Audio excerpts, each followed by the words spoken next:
Hello everyone, welcome to the session. I am Dr.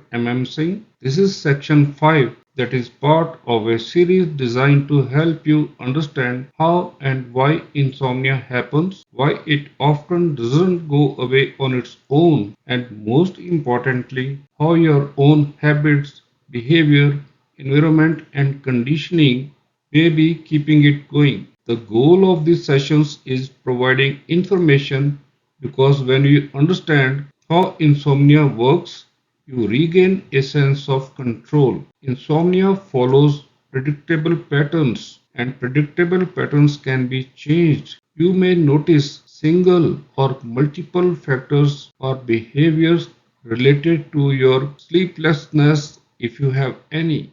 Understanding insomnia starts with recognizing that it's not just about the hours spent awake, but a two-part process. First, the more we try to force sleep through effort or anxiety, the harder it becomes to drift off. Second, our perception plays a huge role. Sometimes our brains underestimate how much rest we are actually getting, leaving us feeling exhausted and unsatisfied. By addressing both how we approach sleep and how we think about it, we can break the cycle of restless nights and start improving our overall sleep quality today.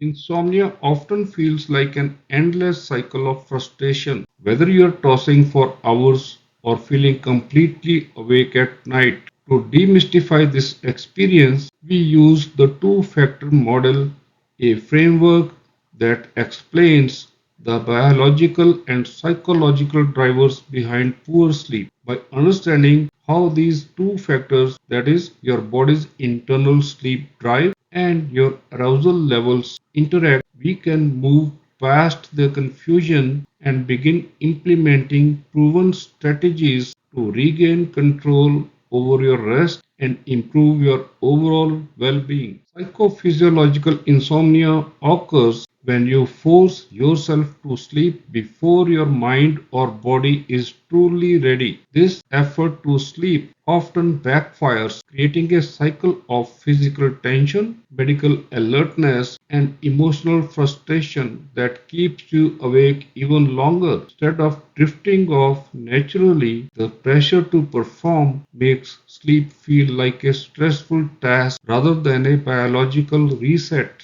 To break this habit, focus on relaxing without the strict demand for immediate slumber, allowing your body's natural sleep drive to take over without the interference of performance anxiety or stress. When we try too hard to drift off, our bodies actually stay alert and stressed instead of relaxing. This pressure leads to the common cycle of tossing and turning and anxious clock watching. It is important to remember that sleep isn't a task to be conquered. It works best when we let it happen naturally and automatically. By shifting our focus away from the effort of sleeping, we can lower our anxiety and allow our bodies to rediscover their own healthy rhythmic rest. We are exploring sleep state misperception, a common reason why you might feel exhausted even after a full night in bed. This occurs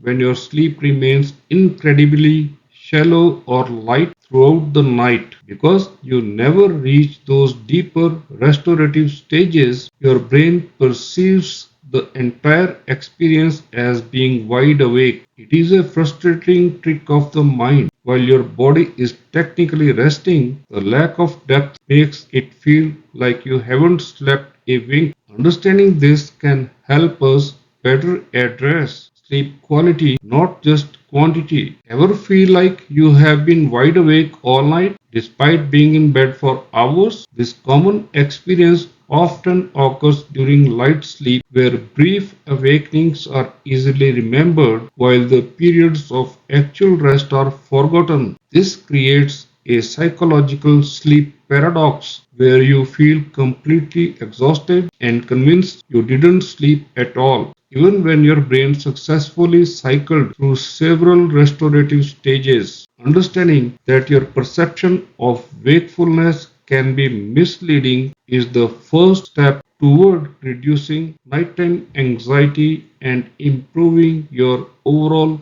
rest. Understanding the cycle of insomnia is key to reclaiming your rest. When we try too hard to force sleep, our bodies actually stay in a state of high alert, making sleep feel like light wakefulness than deep recovery. This creates a frustrating loop. The more we worry about not sleeping, the lighter our sleep becomes, which in turn fuels more anxiety the next night. By recognizing that effort and worry are often the very things keeping us awake, we can begin to break this cycle and find a more natural path to rest. In summary, insomnia isn't always about getting too little sleep. Often it involves trying too hard to sleep or misjudging how much sleep we are actually getting. Understanding this can reduce worry and help people approach sleep in a calmer, more helpful way. Are you struggling to achieve your goals? The secret isn't working harder, it is sleeping better. Thank you for watching this video. Please like and subscribe to this channel. Please share this knowledge and pass it on to your friends and family members today. Let's help everyone unlock their full potential, one night's great sleep at a time.